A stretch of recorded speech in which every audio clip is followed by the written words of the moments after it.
Ivan Toney, currently banned from football after admitting to over 200 counts of betting on games. He won't return to the pitch until January, won't return till training until mid-September. He says he feels like he's been punished twice.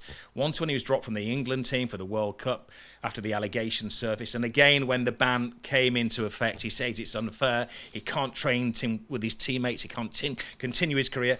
Have you got any sympathy at all with him?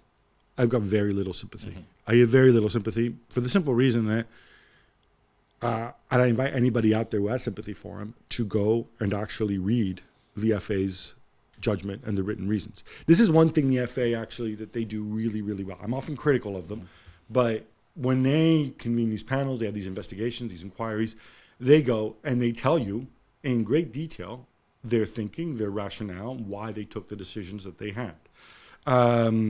The reality here is, a big part of it is he bet on his own team to lose. Mm-hmm. It doesn't take a genius to figure out that when you do that, they're going to throw the book at you.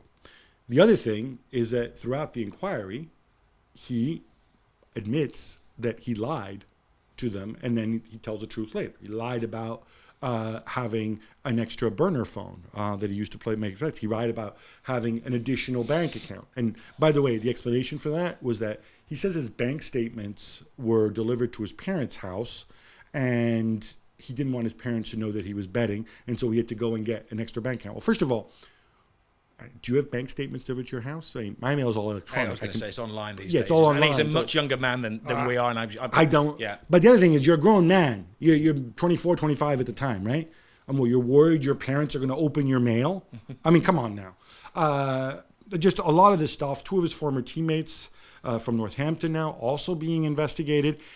It's not a good look. And the other thing is, he goes on and on about mental health. I don't want to trivialize this. Mental health is a very serious thing.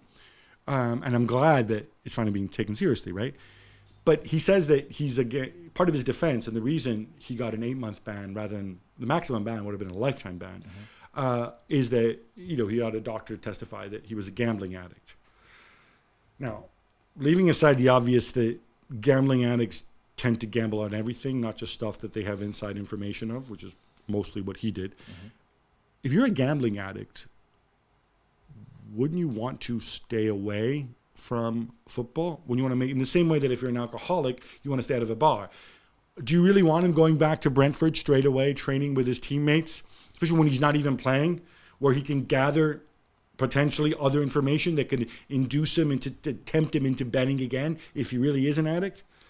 I don't, none of this stuff follows to me. Yeah, you would hope that he has learned his lesson, but the noises that he's making don't necessarily sound that he's learned his lesson. He feels that he's a victim rather than somebody that has been caught out doing wrong. I think everybody in football, everybody that's involved in football, even on our side of the jobs, knows that you cannot bet on football if you're in the industry. We get the team sheets 15 minutes before anybody else in the Premier League.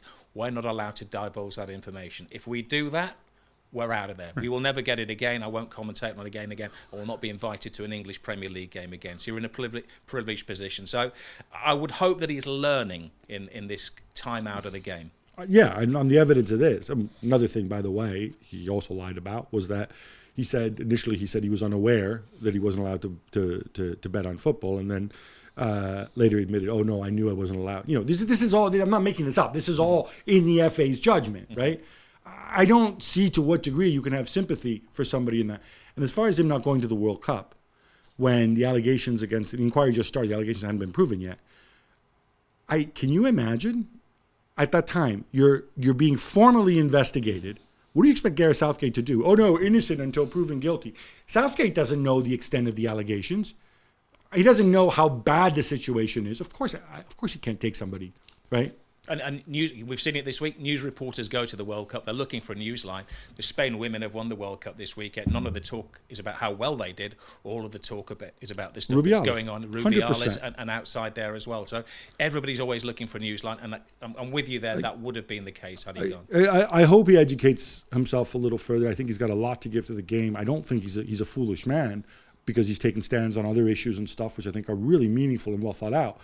But on this specific case, I don't think that interview helped him at all. Mm-hmm. Thanks so much for watching ESPN on YouTube. And for more sports highlights and analysis, be sure to download the ESPN app. And for premium content and live streaming, subscribe to ESPN Plus.